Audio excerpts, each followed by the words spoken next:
Caliphate एक aggressive warfare करती है इंडिया की तरफ, हम्म। तो जो इंडिया के मुसलमान हैं, क्या उन्हें कैलिफेट को सपोर्ट करना चाहिए या मुसलमानों को कॉन्स्टिट्यूशन, इंडिया, पेट्रियोटिज्म की बात करनी चाहिए? क्योंकि 99% जो एक्स मुस्लिम्स हैं वो सेल आउट हैं, ठीक है, उनको बाकायदा परचेस कर लिया गया है and looks like you are one of them. कौन साहब हैं? या हुआ जी। जी मुफ्ती साहब, अस्सलाम वालेकुम। वालेकुम अस्सलाम। मेरी पिछली 3 बार आपसे डिबेट्स हो चुकी है और तीनों बार माशाल्लाह से आपने मुझे निकाल दिया था। तो इस बार इस बार उम्मीद भी कर रहा हूँ निकालेंगे कि इंशाल्लाह, उस आदत को जारी रखा जाएगा बशर्ते कि आपकी तरफ से हाँ, नहीं तो इस बार मैं अगर रिस्पेक्टफुल रहना चाहता हूँ और इंटरप्ट रिस्पेक्ट नहीं बाकी करूँगा रही फिर की तो फिर बारियों हम की नहीं तरह। रखेंगे, वरना अभी निकाल देंगे, निकालने में कितनी देर लगती है। हाँ जी, जी, जी। हाँ। तो मुफ्ती साहब, हम तो 3 बार तो मैंने आपसे गॉड रॉक प्रॉब्लम के ऊपर बहुत चर्चा कर ली और फिर अब मुझे लगता है कि अब वो काफ़ी सर्कुलर आर्गुमेंट्स हो गए थे, इसलिए अब उस पे तो मैं बात नहीं करूँगा आपसे, ख़ैर वो छोड़ दीजिए। लेकिन मुझे आपसे फ़िलहाल इस वक़्त बात करना है कि मान लीजिए मतलब एक हाइपोथेटिकल क्वेश्चन है कि मान लीजिए मैं ऑब्वियसली मैं इंडिया से हूँ, इंडिया मुंबई से बोल रहा हूँ मैं। तो और मैं मतलब मैं खुद को तो आइडेंटिफाई एज़ एक्स मुस्लिम नहीं करता हूँ, बट ऑब्वियसली जिस तरह से मेरी बातें हैं, उस तरह से तो मुझे कोई मुसलमान मानता नहीं है। तो उस हिसाब से मैं पूछ रहा हूँ कि अगर हाइपोथेटिकली कोई कल को एक कैलिफेट बन जाए, ठीक है?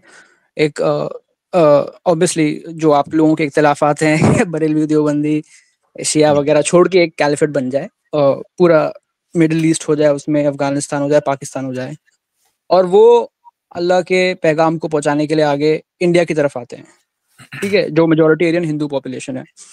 तो उसमें अगर जैसे कि हमारे पास जितना मुझे पता है कि सूरह तौबा आयत 29 के हिसाब से मैंने इब्ने कसीर वगैरह की भी मैंने उस पर तफसीर पढ़ी और बाकी जैसे डॉक्टर इसरार अहमद हैं या यासिर कादी वगैरह के भी मैंने वीडियोस देखे उस पर। तो उससे मालूम पड़ता है कि आप 3 ऑप्शन दो सामने वाले को कि या तो आप वॉलंटरली इस्लाम कबूल कर लीजिए, या तो जजिया देके सबड्यू हो जाइए, ह्यूमिलिएट हो जाइए और अंडर द इस्लामिक थ्रोन रहिए, और अगर आप ये भी नहीं कर सकते हैं तो फिर आपको जंग करनी होगी और फिर ऑब्वियसली जाहिर सी बात है, जंग में अगर हार गए तो फिर आपको मार भी सकते हैं, आपकी औरतों को बांदी भी बना सकते हैं।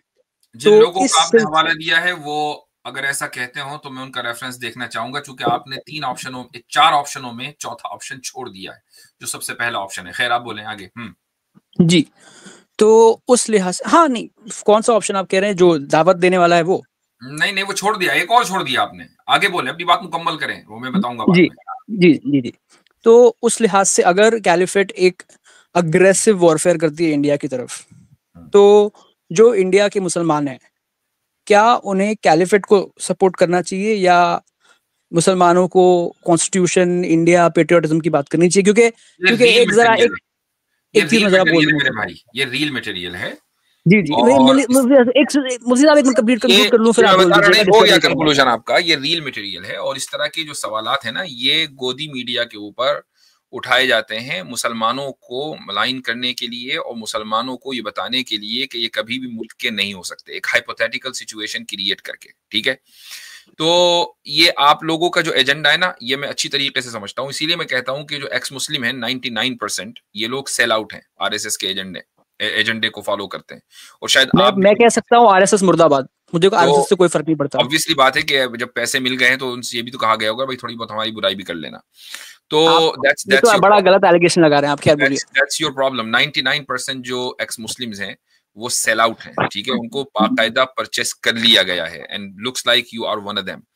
लेकिन आई एम नॉट। अब मैं आपको बताता हूं कि जो एक और ऑप्शन जिसको आपने डेलिबरेटली मिस किया है, अगर आप इन सारे स्कॉलर्स को सुनते हैं तो उन्होंने सूरह अनफाल की इस आयत का जरूर हवाला दिया होगा कि वह इन जनहू लिस्सल्मी फजनह लहा व तवक्कल अला अल्लाह, कि अगर वो जो गैर मुस्लिम स्टेट है अगर वो अमन के मुआहिदे की तरफ झुके तो आप भी ए मोहम्मद सल्लल्लाहु अलैहि वसल्लम मुआहिदा अमन कीजिए व तवक्कल अला अल्लाह, और अल्लाह के ऊपर तवक्कुल कीजिए। जब मुआहिदा अमन हो गया तो ना तो इसमें जिजिया है, ना इसमें जंग है, कुछ नहीं, यानी दो मुल्क मुआहदे अमन का मतलब क्या मुफ्ती साहब? Hold on, side by side. और आप सल्लल्लाहु अलैहि वसल्लम ने ये मुआहदा अमन करके भी दिखा दिया सुलह हुदैबिया के मौके पर, कि जंग बंदी हो गई थी, आना जाना एक दूसरे के यहाँ चल रहा था, ट्रेड चल रही थी, सब कुछ चल रहा था, और मुशरिकीन मक्का मदीने की रियासत को जिजिया नहीं दे रहे थे। तो आप सल्लल्लाहु अलैहि वसल्लम ने एक करके भी दिखला दिया। और इसी तरीके से बहुत से यहूदी ट्राइब के साथ भी मुआहदा अमन हुआ है एक हद तक जो बाकी रहा। तो कुरान करीम ने ये ऑप्शन भी दिया है। तो खिलाफत कायम होने का मतलब ये नहीं है कि सारी दुनिया में फौरन जंगे शुरू हो जाएं। ये जो आप लोग खिलाफत का तस्वुर दुनिया के सामने पेश करते हैं ना, कि जी खिलाफत का मतलब तलवार, तलवार का मतलब बिहेडिंग, बिहेडिंग का मतलब जुल्म, ये जो खुद से अपने डे ड्रीम करके तस्वुरात कायम करते हैं और इस्लाम का जो सियासी निज़ाम है उसको बदनाम करने की कोशिश करते हैं, उसके पीछे दरअसल उन कैपिटलिस्ट और हिंदुत्वा जो ताकतें हैं उनका एजेंडा होता है, और आप उनके एजेंडे को हिंदुत्वा मुर्दाबाद, तो मैं बोल सकता हूँ मुफ्ती साहब, आप सुन उनके लीजिए एजेंडे जी को पूरा कर रहे हैं। That's what you're doing। जी जी। आप उनके एजेंडे पर चल रहे हैं, उनके एजेंडे को पूरा कर रहे हैं। मेरा एक सवाल, तो मैंने आपको विद रेफरेंस 3 नहीं बल्कि 4 ऑप्शन बता दिए हैं। आपने चौथे ऑप्शन को, आपने मुआहदे अमन कुछ तो ऐसा एक वर्ड यूज किया, उसका मुझे मतलब नहीं पता है, उसको आप खा गए जानबूझकर। बताइए ना। नहीं, जानबूझ के मुझे पता ही नहीं, मैं तो तालिब इल्म हूं, मैं आपसे पूछना चाह रहा हूं। सूरह अनफाल की आयत का हवाला तो दे दिया, वंजनहुल सल्मी फजनह वतवक्कल अल्लाह। जी जी जी मुफ्ती साहब, लेकिन उसमें आपने कहा कि मुआहदे अमन मतलब पीसफुल, मैं अब उसको आप समझा दीजिए ना सिंपल लैंग्वेज में, मुझे उर्दू उतना समझ में नहीं आ रही है। नहीं, बहुत शानदार बोल रहे हैं उर्दू। हाँ, लेकिन आपने मुआहदे, आपने वो वर्ड यूज किया, मुझे समझ, उसका मतलब समझ में नहीं आ रहा था, मुझे बता दीजिए ना। मतलब पीस ट्रीटी, पीस मतलब जैसे जैसे जैसे समझाइए, जैसे क्या उसका मतलब पीस ट्रीटी मतलब? पीस ट्रीटी मतलब जैसे क्या मोमिनों पे पीस ट्रीटी है या क्या? पीस ट्रीटी बहुत वेग वर्ड हो गया ना। कोई वेग लफ्ज नहीं है, बिल्कुल वाज़ेह लफ्ज है कि दो मुल्कों के दरमियान अमन का मुआहदा कभी भी हो सकता है, और उस अमन के मुआहदे के जो क्लॉजेस हैं वो दोनों मुल्क के जो हेड्स ऑफ द स्टेट हैं वो तय करेंगे ना। मसलन आना जाना रहेगा, मतलब ट्रेड रहेगी, मतलब आप कह रहे हैं, ये मतलब सारे मैं के सारे क्लैरिफाई करने के लिए पूछ रहा हूँ, मैं क्लैरिफाई करने के लिए पूछ रहा हूँ, जैसे कि जो खलीफा होंगे, जो कैलिफेट के हेड होंगे, लीडर होंगे, और जो मान लीजिए इंडिया के लीडर, मान लीजिए प्राइम मिनिस्टर होंगे, वो डिसाइड करेंगे कि पीस ट्रीटी हो गई है, कि पीस ट्रीटी हो गई है, और पीस ट्रीटी में क्या क्या क्लॉजेस आएंगे ये वो उस वक्त के हालात, जियो पॉलिटिक्स, इन सब चीजों के ऊपर तय होगा। ठीक है, लेकिन पीस ट्रीटी क्यों करेंगे? इसलिए कि कुरान ने इजाजत दी है। मतलब कुरान ये कहता है कि अल्लाह का निजाम सब जगह ना फैलाओ, मतलब जैसे अगर मान लीजिए ऑफेंसिव वॉरफेयर से कैलिफेट में इंडिया भी इंक्लूड हो जाए तो पूरा इंडिया शरिया पे गवर्न हो सकता है, लेकिन आप कह रहे हैं कि अल्लाह का निजाम है ना, ये भी तो अल्लाह ही का निजाम है कि एक मुल्क नहीं, अल्लाह का निजाम नहीं है, होमोसेक्सुअलिटी लीगल है, होमोसेक्सुअलिटी लीगल है, अडल्ट्री लीगल है। बीच में बोलेंगे तो फिर क्या फायदा, उसी आदत को हम बाकी रखेंगे। ये अल्लाह ताला का निजाम है कि अल्लाह ने खुद ही कहा है कि सारी दुनिया में पैगाम पहुंचाने का सिर्फ यही रास्ता नहीं है कि जंग हो, अमन भी, बल्कि अमन ही असल पैगाम है, उसके निजाम को पहुंचाने का असल रास्ता है।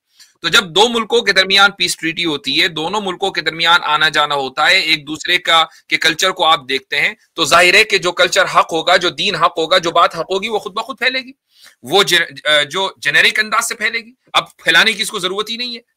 नहीं, लेकिन जैसे इंडिया सर, जैसे इंडिया जो है सेक्युलर डेमोक्रेसी है, ये जो आप मेरी जबान से निकलवाना चाहते थे ना, वो निकल नहीं पा रहा, आपका एजेंडा पूरा हो नहीं पा रहा है, मैं आपको क्लैरिफाई करवा रहा हूं, मटेरियल बन नहीं पा रहा है, क्योंकि आप जैसे मैं बनाना भी नहीं चाहता हूं, माज़अल्लाह बनाना भी नहीं चाहता हूं। इस तरीके से धुलाई करते हैं कि हमें अंदाजा हो जाता है कि बंदा किस नियत से आया है। माज़अल्लाह, मैं आपसे कोई ऐसी बात नहीं कहना चाहता मुफ्ती साहब, लेकिन मैं पूछना चाह रहा हूं कि आप, मैं क्लैरिफाई तो कर लूं, बात खत्म हो गई ना, आपने पूछ लिया, बात खत्म हो गई, मैंने जवाब मैंने तो आपको इंटरप्ट नहीं किया। ट्रीटी के अंदर क्या अच्छा, अगर ये हुआ तो फिर अल्लाह का निजाम, ये सब के सब दजल फरेब है जो आप कर रहे हैं। तो मैं आपसे पूछ रहा हूँ, सुनिए ना मुफ्ती साहब, हरकतों की वजह से आपको निकाला जा रहा है। मुफ्ती साहब बोलने तो दीजिए, माजरत चाहता हूँ, लेकिन प्लीज बोलने दीजिए। जी मुफ्ती साहब जी सुनिए, मैं कह रहा हूँ कि इंडिया में अडल्ट्री लीगल है, होमोसेक्सुअलिटी लीगल है, इंडिया में इस्लामिक शरिया के साथ ट्रिपल तलाक बैन हो गया है, वगैरह वगैरह। तो बहुत सारी चीजें ऐसी है जो अल्लाह के हक पे, मतलब इस्लामिक पॉइंट ऑफ व्यू से हक पर नहीं है। और काबतुल्लाह में बुत की पूजा कर रहे थे, उनके यहाँ वो लीगल थी, तो रसूल अकरम सल्लल्लाहु अलैहि वसल्लम ने उनसे पीस ट्रीटी की कि नहीं की? उनसे पीस ट्रीटी की तो मैं आपसे, हाँ ठीक है, मैं कोई आपसे डिबेट नहीं, मतलब ये नहीं कह रहा हूँ कि आप गलत कह रहे हैं, मैं खाली बस बात खत्म हो गई ना। आप सल्लल्लाहु अलैहि वसल्लम की जिंदगी से भी हवाला दे दिया, कुरान से भी हवाला दे दिया। Now what do you want? अच्छा ठीक है, मतलब मैं खाली क्लैरिफाई कर दूं खाली, और थोड़ा सा स्पेसिफिकली होके, क्योंकि करने की जरूरत नहीं है।